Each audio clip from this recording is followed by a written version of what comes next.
জামাই ষষ্ঠীর দিনে এত কিছু ভাজা ভুজি মাছের ঝোল রান্না হয়েছে, কিন্তু আমার শাশুড়ি মেয়ে আমাকে শেষে খেতে দিল শুধু চিড়ে কলা মিষ্টি দই গুড়। কেন এরকম আমার সাথে অত্যাচার হলো? তোমরা বিচার চাও এর।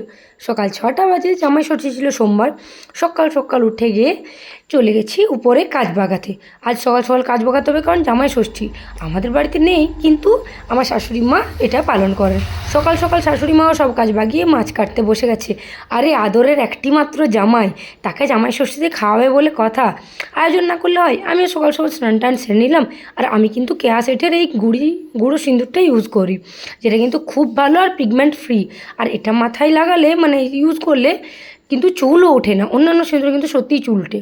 তুলসী পাতা তোলার সময়তে কিন্তু তুলসী গাছের সামনে চুটকি মেরে আর নইলে হাত চাবড়ে তুলতে হয়। নিশ্চয়ই নিয়মটা অনেকে জানেন। আর এখানে মহাদেবের প্রিয় ফুলও একটা পেলাম, তাই নিয়ে নিলাম। চলে এসেছিলাম স্নান টান করে ফুল তুলতে। চলো ঠাকুরকেও চটপট করে জলটা দিয়ে দেওয়া যাক। যে কোনো শুভ কাজের আগে ঠাকুরকে যদি ভালো করে জল না দিতে পারি না মন ভরে, সত্যি সেই কাজটা আমার মানে করেও শান্তি হয় না। আরে কিছুদিন এরকমই হয়ে গেছে, প্রত্যেক ঠাকুরের মতো করে জল না দিলে মনটা বেশ সারাদিন ভালো যায় না। শুনেছি মা লক্ষ্মীর প্রিয় নাকি তুলসী পাতা, তাই মা লক্ষ্মীকে এবারে তুলসী পাতা একটু দিলাম। তারপরে এই দেখো নিচে নেমে এসে দেখি মেয়ে আমার উঠে গেছে। তো সোনামণির হাইটে দেখলে কত বড়!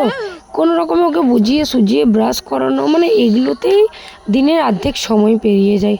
একটু ওটস টিফিন করে নিলাম কলা আম দিয়ে, তারপরেই কড়াই চাপিয়ে দিলাম, কারণ আজ অনেক কিছু রান্না হবে, অনেকটা লেট হবে। তো সেই জন্য সকাল সকাল যতটা হয়ে যায় ততটাই ভালো। গরম তেলে মাছ ভাজার মানে মাছগুলোকে তেলে দেওয়ার আগে যদি একটু নুন দিয়ে দেন না, তাহলে মাছগুলো আর কড়াইতে লাগে না। এই ট্রিকটা আমার শেখা কিন্তু আমার ননদের কাছে। ভেবেছিলাম আজকে নদীতে চান করব, কিন্তু যেহেতু আজ ষষ্ঠী, মানে জামাই ষষ্ঠী হলো ষষ্ঠীর দিন, তো সেই জন্য মা আর মেয়েকে নাকি একসাথে চান করতে নেই।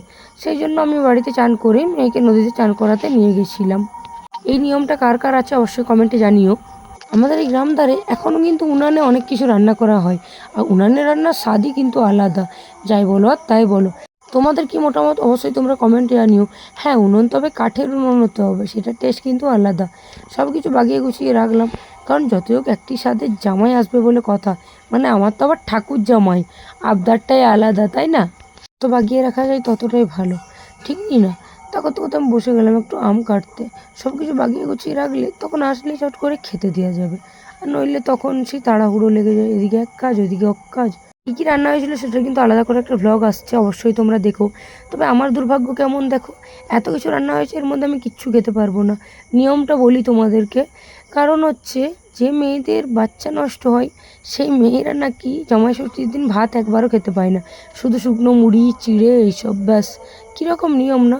আচ্ছা, এই নিয়ম কথাটাতে অনেক কিছু অনেকের পরিবার নষ্ট করে দেয়, ঠিক কি না বলো তো?